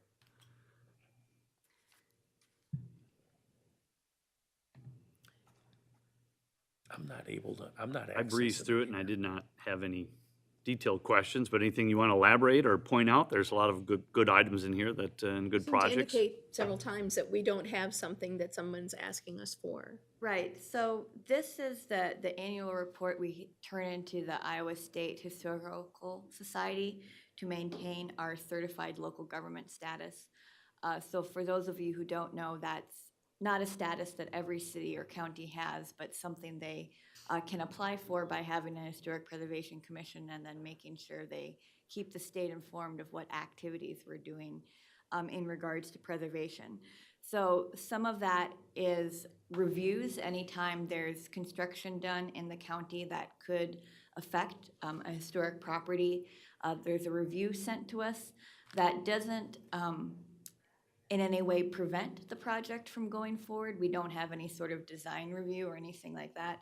It just allows us to make suggestions for mitigation. So the most common reviews we do are for cell phone towers as they're going in. But we've also gotten reviews for as they're putting in positive train controls.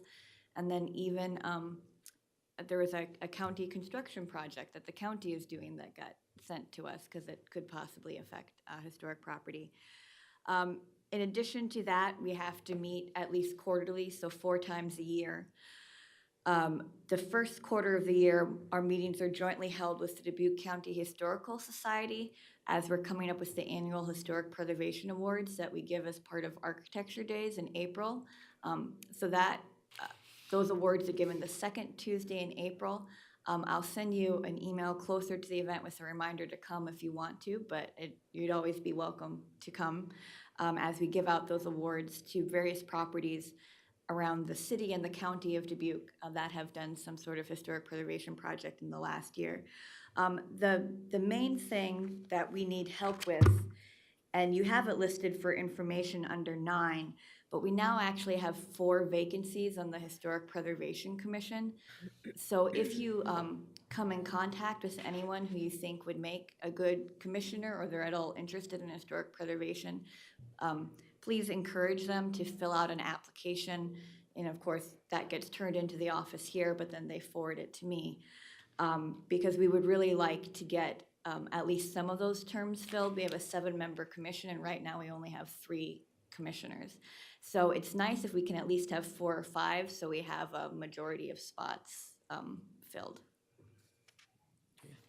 Are there any gender requirements for the Historic Preservation Commission? Like all county commissions, we try to be gender balanced, but we've got so many openings that really at this point, we could basically accept whoever replies. Because the way the requirement works is you're supposed to try to be gender balanced, but after the openings have been open for so long, you can fill regardless of gender just to get the positions filled. And that's kind of the spot we're in. Just for your information, our makeup right now is 2 female, 1 male, but with a 7-person commission, it could be 4 female, 3 male, or 4 male, 3 female. You're gonna have one of the other either way just because it's an odd number. Okay, thank you. Yep.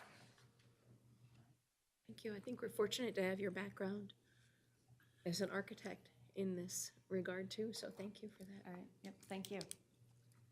I'll make a motion to approve the resolution. Second?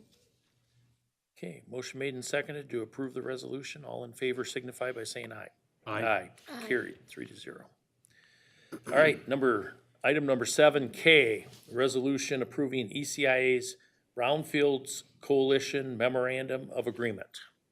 And I know we have, what's that? They just I left. thought they were here. They just left. From ECIA?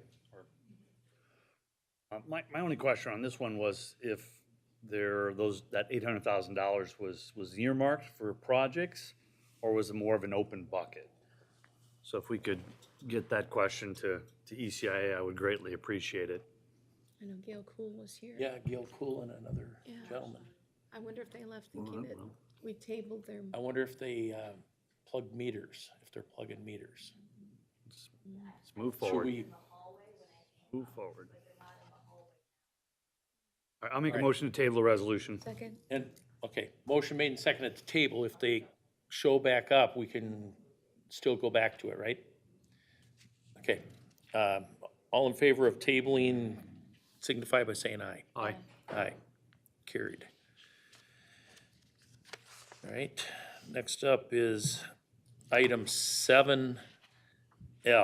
That's a resolution, approve and authorize chairperson to accept anti-heroin task force grant award. This is the Dubuque, through the Dubuque Drug Task Force.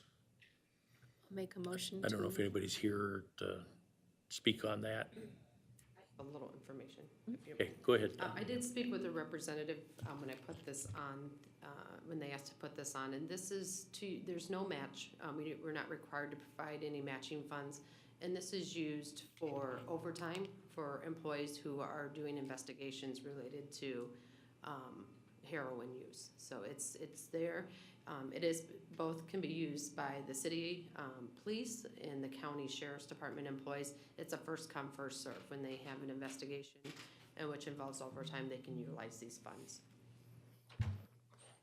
Okay, I can't remember, did you make a motion to approve? I did make a motion to. I will approve. second that all right, motion. motion made and seconded to approve the resolution. All in favor signify by saying aye. Aye. Aye, carried 3-0. All right, that's it for the resolutions. Now we're on communications. Agenda item number 8. We have proof of publication for zoning cases. Don't believe there are any, I didn't see any. Okay, So, Earlier, we have 8B would be Dubuque Metropolitan Area Solid Waste Agency. I believe that should be FY 18 audit report. It says FT. so I'm very pleased with the timing of it, and great to have their report same time that they present. I will make a motion to receive and file.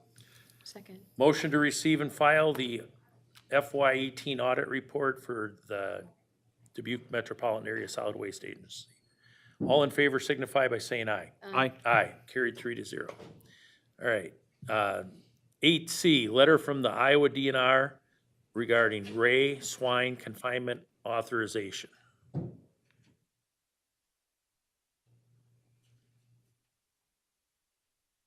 I guess I did ask Mary about these confinement letters, that I'd like to get notice of them earlier as they come in, so that I have a chance to review them, so that we can look with Shirley Helmrichs from Delaware County and her expertise. She's indicated she would be glad to kind of inform me about the supervisor's role. It's limited, I understand that, but that at least I would become aware of that. So would be helpful to have these earlier in our process than here as a consent item. Okay, agreed. Otherwise, I'll make a motion to receive and file the letter. I would second. Okay, motion made and seconded to receive and file the communication. All in favor signify by saying aye. Aye. Aye, carried 3-0. Letter from the city manager regarding the 911 Emergency Communication Center. Motion to receive and file the letter. And I will second that.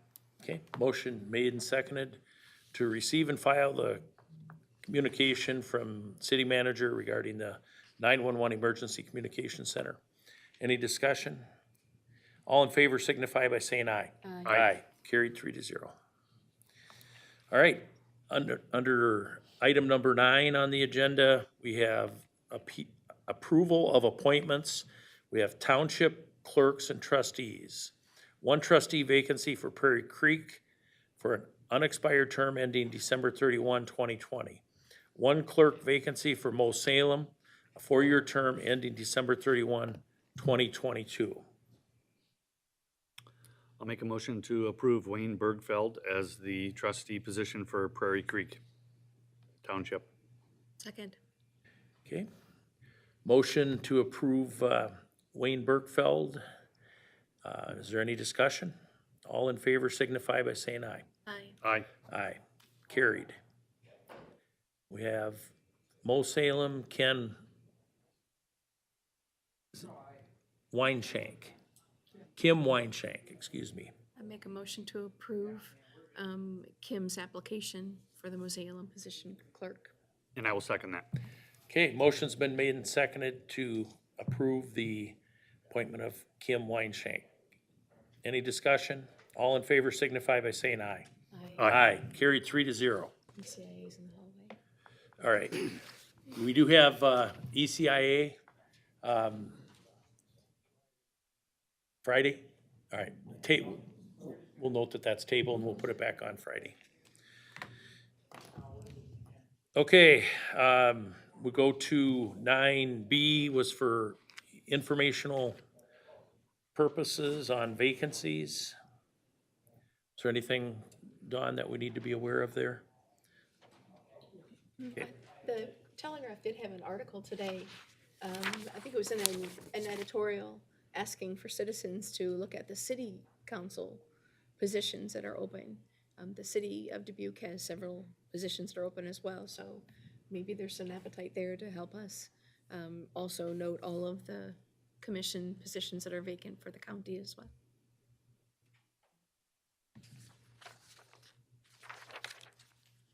All right, we'll go to item number 10, which is personnel requisitions. We have temporary part-time conservation aides for Conservation Department, 9 positions. A permanent part-time correctional officer for Sheriff's Office, 1 position. Permanent full-time assistant county attorney, 1 position. And permanent full-time legal office manager for county attorney's office, 1 position. Dawn, you have any input? So 10A, the wrong document was posted on the Dropbox, so I don't believe you have it in there now, so I'm not sure if you want to table that one. I do not have it. I'll make a motion to table 10A for the Conservation Department. Okay, Second. So we'll bring that one Friday. Also on 10D, this is an upcoming retirement. Sorry. we're gonna deal with the motion was made and seconded to table 10A. Discussion, all in favor signify by saying aye. Aye. Aye. Okay, we'll go to 10B. This is the correctional officer. Go ahead, Dawn. Oh, I have no issue with this one. Okay, I'll make a motion to approve. Second. Okay, motion made and seconded to approve the personnel requisition in 10B for the permanent part-time correctional officer for the sheriff's office. All in favor signify by saying aye. Aye. Aye, carried 3-0.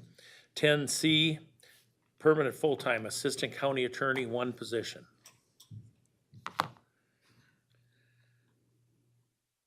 Any comment? Otherwise, I'll make a motion to approve. Second. Okay, motion made and seconded to approve the personnel requisition in 10C, permanent full-time assistant county attorney, 1 position. All in favor signify by saying aye. Aye. Aye, carried 3-0.